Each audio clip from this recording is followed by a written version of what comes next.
Welcome to the Gigs Podcast, live from the conference at Rock Lititz, presented by Shure. I'm your host, Nikki Sands, founder and CEO of Gigs, the professional career platform for the live event industry. This is a special series where we get to interview the very best in the touring and live event industry that are attendees and speakers here at the conference at Rock Lititz. So we'll hear from the good, the bad, the ugly, and the unreal moments of life gigging and lessons learned on the road right here at Rock Lititz. A big thank you to Shure for providing these amazing microphones, and thank you to the conference here at Rock Lititz for making this all happen.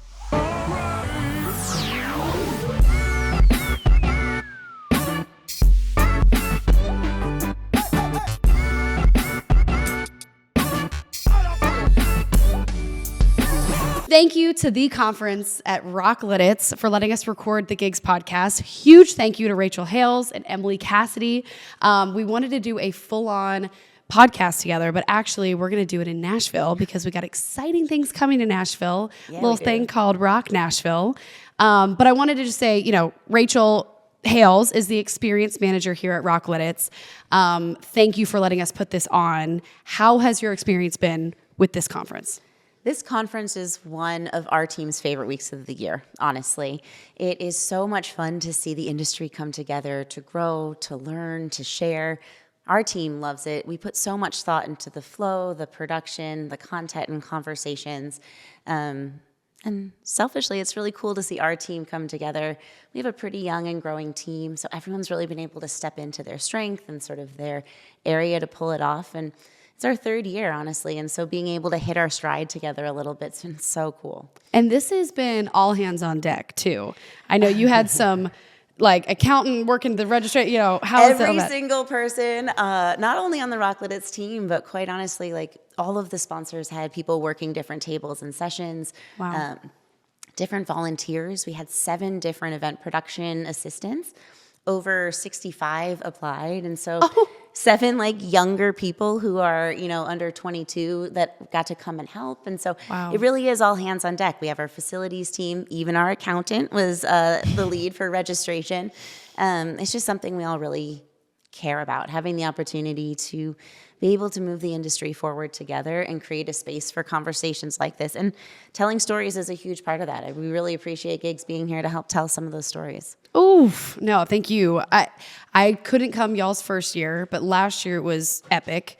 This year is, it's insane. What you guys did and took the feedback from last year and elevated it this year to an insane, it was amazing last year. This year is astounding. I was just talking to Stuart Ross outside. He's like, I really can't believe it. The amount of people. How many people do we have? We have over 1,100 people here on campus. Year 1 was 650. Wow. Year 2 is 800. I don't know if we can get much bigger just because we are in every ounce of the campus. But the energy, I think, has also evolved. And that's as much about everybody coming. It's people coming back year after year, being willing to jump into those sessions. Close to 50% of our content this year wasn't a traditional panel. It was a discussion or an interaction. So those only work if people show up and share and talk about it. So it's been really cool to watch it grow and evolve. And to see the industry embrace it is awesome. It's incredible. There was also a speed networking where, one-on-one, then you go to the next and the next. You meet people. Yeah. There were some discussion roundtable circles where we put some more challenging topics out in front of people, how we care for our touring crews, how we tackle the realities of sustainability, how we recruit crews, to really try our best to create a platform where it's not just people talking at you, but you're talking with each other. Yep. There's a lot of things that don't have one solid answer. It depends on the camp or the crew. But the more we hear about what other people are trying, what's working in other places, it really does help us all move forward. It's an incredible thing to be able to get these, high caliber people all in one place. And all of the tickets that you guys couldn't sell because you sold out. The amount of people that have told me, I can't go. Oh my gosh, have a great time. I'm like, yes, I will. And I'm sorry, you didn't make the cut. You didn't get the tickets early enough. Emily Cassidy, though, she has been so thoughtful as a conference director, but she does come from more of a conference planning world. And she had a great idea because for a lot of the people on the Rock Lititz team and the founders and the Yeah. people who started this, the partners, making sure we did it justice for the touring industry and the crews. So many times I think there were opportunities where people were hoping there'd be talk about the backstage world and the crews, and then there just wasn't as much. Yeah. And so creating a space that was staying really focused on those crews and those crews' needs was really something we were committed to. Emily, this year as we were trying to grow, she actually set percentages. So the majority of the tickets would go to freelancers. Wow. Vendors could only buy so many or had to sponsor. And so people sponsored breakfast and people sponsored dinner, like just different fun things for people to engage together, but also make sure we were saving space for the right voices to be at the table. That's really cool, the strategy behind it. I didn't know that. Thank you for sharing that. Yeah, well, and we're big nerds here too. So I'm like, oh my gosh, we have Marty Holm and Stuart Ross and Charlie like right here talking to us all, and we had over 130 speakers this year. And so just, I don't know, seeing people being willing to dive in, get up on stage, which is not everyone's comfort zone. Totally. And just share their perspectives. I mean, it really feels like a commitment. We have people who spoke last year who were really active this year in planning their sessions this year because they got an idea and they got excited and they wanted to build on it. And I've already going to see that happening for next year because people are just excited. They're talking about it. They're building on it. And that's what it is. I mean, creating space for the industry to be able, we travel by nature. Yes. So bringing us together is pretty special. It's something that, in an industry that thrives on connection and networking to get your next gig and to collaborate and actually make this thing go round, meet deadlines, all the things. You need something like this. And I was talking to someone else that like, if you can come and wear jeans and a hoodie, you're going to get more authentic interactions and conversations with people than if you're in a suit, doing, and that ain't our The Rock Lititz campus is kind of funny. Like the entire campus is focused on live entertainment vendors. And so literally if a person does come on, like anywhere on campus in a suit, it's like everyone on campus knows, like, who is that person? Who's that? They don't belong. What are they doing? What are they doing here? Like, sorry. Yeah, join us. But I love it. I love Yeah. that authentic spot. And one of the passions for us here at Rock Lititz, and just for me personally, is celebrating those crews, those teams, those individuals who really make it happen and who make this industry so much fun to work in. So, for the conference and for Rock Lititz, the goal is just to create a place for support for that to happen. Thank you for this. You are coming to Nashville in February, and we're going to have you a full episode on the Gigs podcast because I can't wait. You're toured with Black Eyed Peas and Lynyrd Skynyrd, and you wrote the book called The Tour Book. This is so cool. I can't wait that I actually get to read the whole thing before our episode. It really gets some, I can't wait to ask the questions about it. But thank you for letting us have this space. It was such an honor to be able to talk with these legends here and share the stories too. So thank you, and thank you for putting on this concert. It is a concert. It is a concert for the concert industry.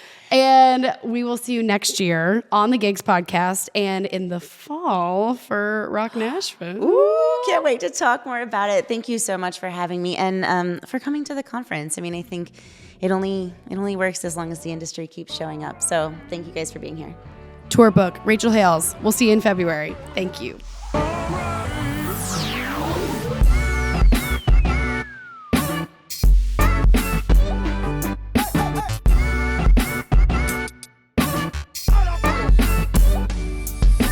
This podcast series, Live from Lititz, is sponsored by Shure. And we got these badass Shure microphones for this podcast today. And we are so excited to have Ryan Smith on the podcast. He is the regional manager of artist relations at Shure, with over 30 years of experience supporting artists in the music industry. Starting at Shure in 1993, Ryan has worked across customer service and artist relations while maintaining his passion as a drummer and percussionist. Ryan, welcome to the Gigs podcast. Thank you, Nikki. I'm so honored to be here and looking forward to our discussion and seeing who else you get in the podcast. So it's going to be fun. We're so excited to do this. We're so thankful to Rock Lititz. We're so thankful to the conference, but mostly to Shure because we would have no other way to do this. So thank you, Ryan, for setting this up for us. I want to get started with, you're coming up on 32 years at Shure. Where were you 32 years ago? I know you were a musician. Why did you join Shure, and how have you stayed with them for that long? Well, even before 32 years ago, I went to a couple different colleges, and I met somebody at junior college who went on to start at Shure. So kind of had a little bit of a shoe in there. But I finished my college degree with a music business degree and came out of there going, okay, what do I do with this thing? Right. And so I sent my resume everywhere. I did an internship in between graduating college and in '92. And so I started an internship and did some production company, worked for a production company who helped put on events for corporate businesses. McDonald's was one of their big clients. So I had to do venue drafting for particular events they were doing, and so they could lay in the elements of each of the events. Did you learn that in school? Drafting? Did not. No, of course not. No. So did you know did you feel like this imposter syndrome? Did you know what you were getting into with this first job? Not at all. Not at all. It was really exciting, though, because I learned a lot. I learned to interact with other people and other teams. There were several teams within that building, too. So I had the main person I was reporting to, but then there were other team members who were putting on different shows throughout the course of the year. So I had interfaced with a lot of different people. I also did a little bit of video editing because they, during their presentations to these companies, they wanted to present the various options at certain price points for entertainment. And so I had to look at comedians and musicians and put together videos of kind of a presentation reel. Sharpening that Swiss Army knife that you were becoming. Indeed, right. So after I finished that internship, I added that onto my resume and finally got a call at the beginning of 1993 and started out as the first rush order expediter at Shure. What does that mean? Well, yeah, interesting. My main focus was to any orders that the customer service representatives took in for that day that had to be rushed out that day. I had to log those all in and interface with the shipping department to make sure that all of those left that day. So that was my first kind of main focus, was I was taking the pressure off of the customer service people to have to deal with those and worry about those all day long. Where were these microphones being shipped to? Who were the clients at this point? Mainly a lot of our dealers, so like your Guitar Centers, your B&H Photos, and so any of the dealer networks that we had across the United States is primarily what I dealt with. So Got it. I was interfacing sometimes with a lot of the rep companies that handled various regions. So it was pretty exciting. I got to meet a lot of new people. And in between my time, I started learning about microphones because honestly, I knew about the SM57 and the SM58 when I graduated college. Copy. And that was about it. And what is this called? That is called an MV7. It's part of our Motive line. It's USB, or you can do XLR. But using it USB gains you some advantages to plugging into our software and being able to tailor the microphone a little bit more for your use. Too cool. So you start out, you're 22, 2 microphones. You start with one of the most, if not the top microphone company. And what's next? Well, in getting to know people at the company, I got to know this really tall guy with a ponytail who'd been walking around the building. And he looked like an interesting guy. And I'm like, I wonder what he does. And somebody said, well, he does artist relations. I'm like, what's that? Didn't even know what that was back then. So, well, he goes out to meet with Sheryl Crow and David Byrne and a bunch of country artists like Billy Ray Cyrus and Vince Gill and people like that. And he brings them gear and he gets pictures with them and does interviews. I'm like, if he ever needs help, I want to be the guy to help him. And certainly over time, he had built the program up to be pretty substantial, and it was like, okay, it's time for me to get a hand on this. I had assisted him with a few other projects in customer service, and we got to know each other. He got to know the type of person I was and my passion for music and musicians of all types. So, I mean, through high school and college, I got to play in a full 18-piece big band. Whoa. What were you playing? Drums. Let's go. Woo! So I learned really quickly about a lot of jazz music, also through high school and college, but then progressive metal, growing up listening to rock and the Doobie Brothers and stuff like that, Simon and Garfunkel, John Denver. So I had this multifaceted and ever growing throughout my career still to this day. I mean, I'm always interested and love to hear new music. Yes. Well, can I ask you quickly about, you were like, hey, if you need anything, I want to be your guy because you want to grow into that. Mm-hmm. Were you getting paid to help him, or was that something kind of extra that you were doing? I mean, it was part of I was getting paid a salary at that time, so it was part of my job. You know, I in my spare time of not dealing with rush orders, I was, and I forgot to mention, in between the rush order thing and artist relations, I did become a customer service rep for a time. So you learned the microphones. I did. I learned to, not only that, but to deal with other people all over the United States, because I was working one side of the country, and then I got shifted to the other side of the country. And so I really got to know our rep force too, That's huge. which are amazing. I mean, those people are out there really helping to push our products and other product lines too. And they are really the troopers of our product line, going out and meeting with venues and clients and helping to push the great name of Shure. Wow. So you're and that's kind of the power of starting. So, kind of baseline. You start at the bottom floor of this company when you're 22, and then you're learning every single facet.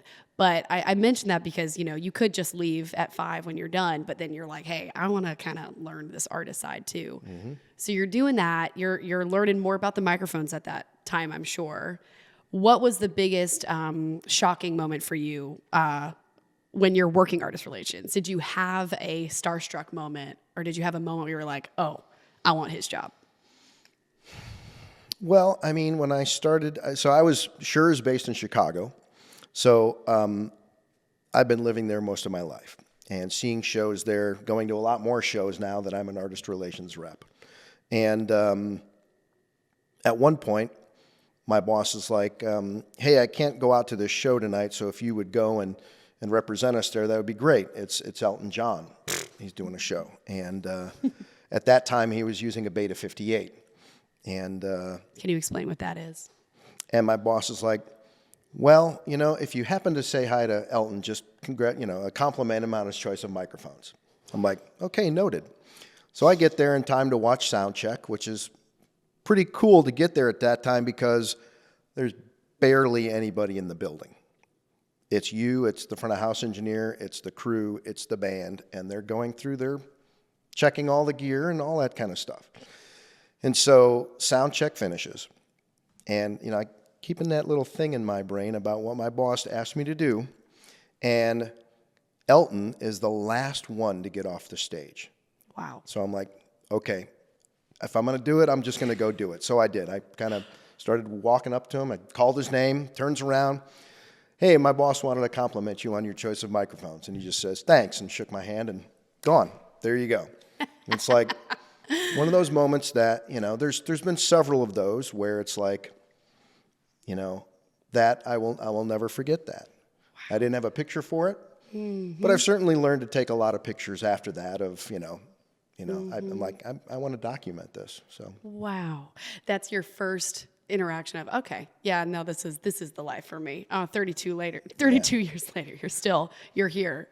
So that was a starstruck moment. I'll tell you about my first interaction as an artist relations person. Let's go. The band Slaughter. Oh my gosh. So I go out. And you were in metal at that point, yeah? I was all over the place, okay. Believe me. In college, I was in a metal band, so we did all kinds of stuff. We played Megadeth, Iron Maiden, Queensryche, Anthrax, all that stuff, Rush. Mm-hmm. It was fun. But with Slaughter, that was my first interaction as an artist relations person. So I went out to the Park West in Chicago, and right when I got there, Dana, the bass player, at the time, pulled me up on stage. Hey, man, how you doing? Everything cool? Having some problems with this wireless stuff. Can you help us out? Yeah, no problem. Wow. So what a cool moment. That was fun. And I've been friends with Dana and Mark Slaughter ever since. And, it's definitely relationship based. So I want to get into how you help artists best. So you cut to many years later, you're in this role. How do you meet an artist, how do you know what microphone is best for them?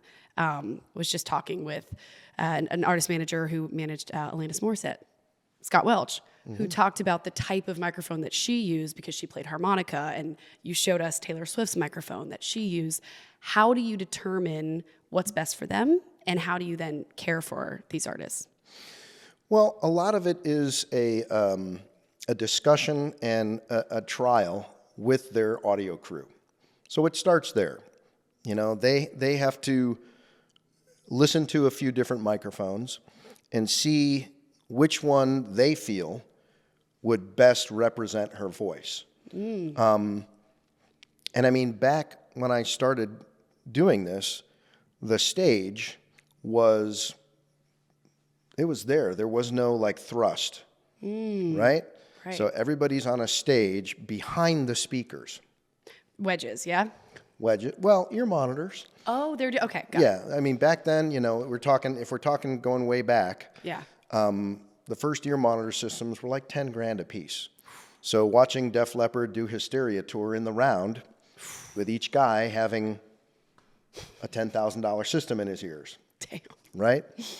So that's back then. And so there's that, but they were still in this circle and speakers all around them. Now we have stages out in front of the speakers, out in the stadium, right? Yeah.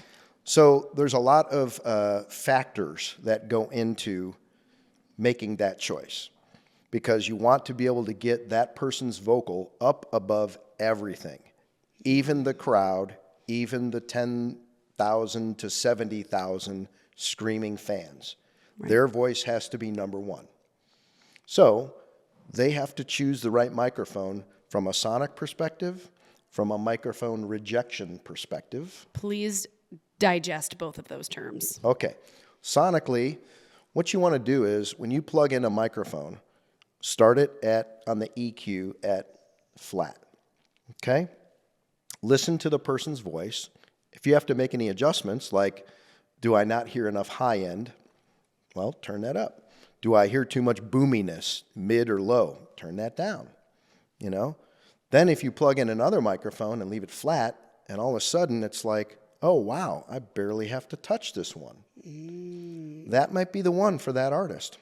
It's like a glass slipper. Well, exactly, you know? And they want that too. So it's not just the audio crew. It starts with them, but then they go to the artist and they say, okay, we want you to listen to these 5 microphones. Which one do you like the most for you? In your ears, right? Because that's my job. I want them to be happy. They don't want to I don't want them to have to think about a microphone when they're on stage. It works, number one. It works. It sounds good in my mix for me, because I know the person out there mixing for the crowd is going to represent me well. Right. So then I have to focus on making myself happy so I can do my job for the audience. Got it. And that's part of my job is I have a vested interest in not only the audio crew's happiness, but is it working I want to hear it from their lips. Is this microphone working for you? And why? What if I said, it's good? Or you're like, no, we need better. Like what is the best response and the worst response you could hear from somebody, or that you have heard from somebody? I'll give you an example. Yeah. There was an artist who'd been using one of our capsules for a while, and they seemed to be happy with it. They weren't, complaining much about it. But then when we had them try something new that we just came out with, they were like, oh my goodness, I don't hear as much drums in my ears now. Oh, wow. It's completely changed my stage performance because I'm not getting a wash of cymbals with this capsule. Wow. And they texted me directly. That's what I'm talking about. It's great to hear it from the engineers, and I believe me, we value and respect that. But as part of my job, because I'm going to ask that artist to quote it, say that on an interview, on camera, for our uses. That's part of what we do. I want to hear it from them, and I want everybody else to hear it from them, that we love using this microphone. What is the difference in a traditional? What is like a standard microphone that you would use at a festival? What would that be called? The SM58 SM58 is arguably the best-selling microphone on the planet. Why? It came out well over 50 years ago Okay. at $100, and you can still buy it today for $100 at Guitar Center. Dang. There are a lot of artists still using that microphone. Chris Stapleton right now is using 40-year-old SM58s. It's like the and loves Costco way hot they dog. sound. Yeah, sorry, that was He a dumb found joke. them. He found them on eBay Yeah. and bought them because they looked cool and they sounded good. And he's using them now. It's great. Wow. So that just proves that you don't need, the most expensive equipment to have the best music. You want something that works for you, no matter what it is. I mean, look at the guitar that Willie Nelson has been holding on for how many years now. Take a look at that thing and you go like, and then you listen to it and you understand why that guitar is part of his sound. Right? That's what you think about. And that's what I want for artists, Some artists have said, I think this microphone was made for me. And it's great to hear that, Right. And we appreciate when they find their spot and they're happy to stay there. Now, there's other artists who are like, yeah, I like this. Ooh, this new thing is great. Oh, this new thing is great. Like Right. within several years of each other. They're just like, I hear nuances of differences that are making me happier. Yeah. And that's great. Wow. So that's important to us. What is your longest relationship with an artist, with a client? A little group called The Who. I would die to see them. That's been my. But okay, let's hear Okay, it. so I have The Who story for you. Please. All right. So there was a venue called the Palace at Auburn Hills, Where? which is no longer Michigan. Okay. It has since been demolished.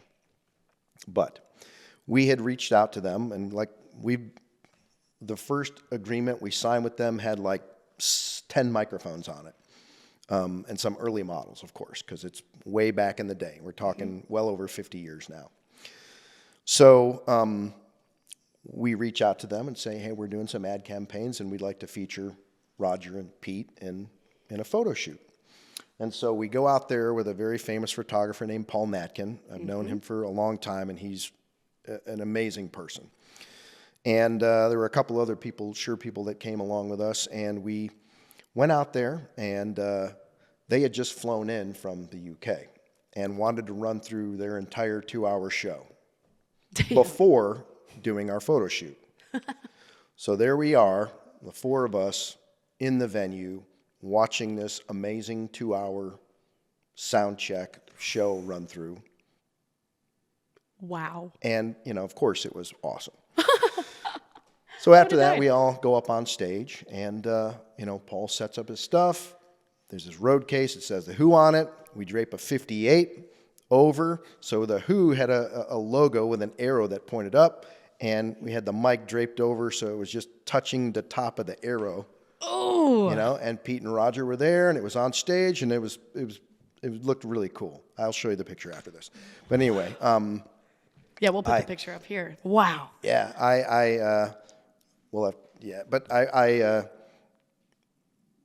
after that, of course, we all got in a photo with Pete and Roger. Man. Because you do that if you're there. You got a photographer. You got to just. You got a photographer. Hello. Of course. That you just got to kind of risk feeling embarrassed or shameful at all, and just get that photo. Did they destroy anything in the show or anything? They had 10 microphones. Why did they have that many?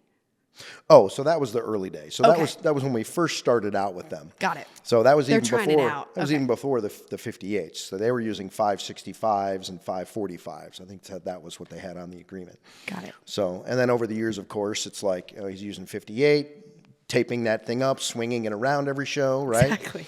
So, and then recently he had updated to the Beta 58 to get a little bit more high end. Oh. So years and years of using ear monitor systems and loud music. Yeah. So Are they still doing separate shows now? I don't know. I'd have to check on that one. Yeah. I'm hoping so. Please let me know because I would will. like to go to one Okay. before. I'll just say this. Yeah.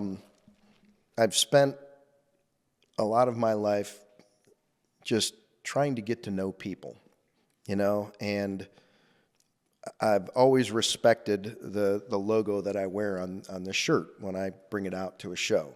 So it's never lost on me. I love just creating positive relationships with people. I think that's what artist relations is all about.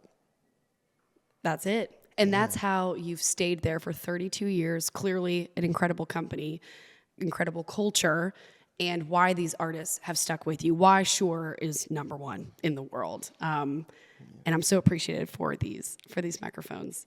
I want to end with what's next for you and Shure and what's coming up. Well, 2025 is an exciting year for us. So Shure will be celebrating 100 years Dang. as a company. So we are very excited to be planning some events that, of course, are internal at this point.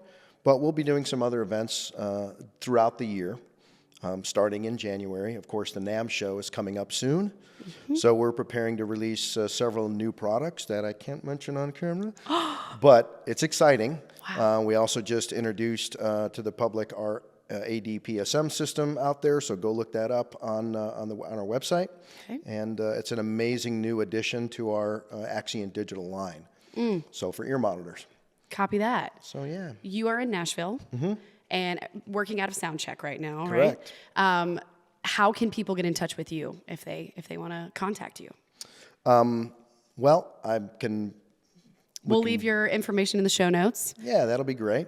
Yep. No problem. And of course, looking forward to the end of next year with Rock Nashville. Oh, yeah. So excited about that. We've been talking about the new Shure space over there, so we're very excited for that. So, and I hear there's some cool stuff maybe possibly going into your office. Yeah. A potential studio with some podcast microphones. Yeah, so we're discussing that, trying to get our ducks in a row on that one. So. Love it. Well, Ryan, thank you not only for these microphones, for setting up, but for being here. It's been wonderful getting to know you over the past couple years now and your support in gigs. So thank you for starting us off today. Well, thank you for having me. Appreciate it.